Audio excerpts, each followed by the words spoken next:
तिकडे कलकत्त्याच्या Eden garden मैदानावर अभिषेक शर्मा आणि ईशान किशन यांनी लवकर आऊट जाऊन देशभरातल्या क्रिकेट रसिकांची नाराजी उडवून घेतली. रोहित शर्मा आणि विराट कोहली म्हणजे रोको हे पण रजेवर होते. हे सगळेच जणू त्याच दिवशी त्याच वेळेला म्हणजे 1 मार्चला सायंकाळी मुरगुडच्या छोट्या क्रिकेट मैदानावर अवतरले असा जणू भास होत होता.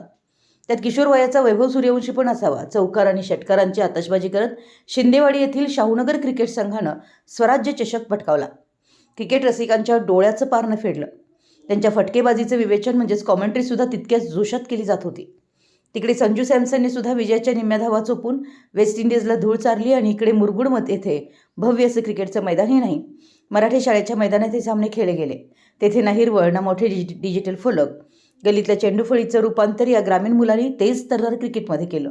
अपुऱ्या सुविधा असूनही तरुणांनी भरवलेल्या कौतुकाच्या या स्पर्धांमध्ये बक्षीस वितरण कोल्हापूर क्रिकेट असोसिएशनचे अध्यक्ष माजी खासदार युवराज छत्रपती संभाजीराजे यांच्या व गोकुळचे माजी अध्यक्ष रणजितसिंह पाटील यांच्या हस्ते झालं.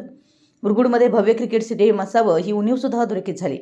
स्वराज्य चषक स्पर्धेचे पहिले 4 विजेते या प्रमाणात: प्रथम क्रमांक आरपी स्पोर्ट्स शाहूनगर, द्वितीय क्रमांक प्रतिभा स्पोर्ट्स बेलवळे, तृतीय क्रमांक 11 फायटर्स निढोरी, चतुर्थ क्रमांक संजयदादा वॉरियर्स बेनिखरे.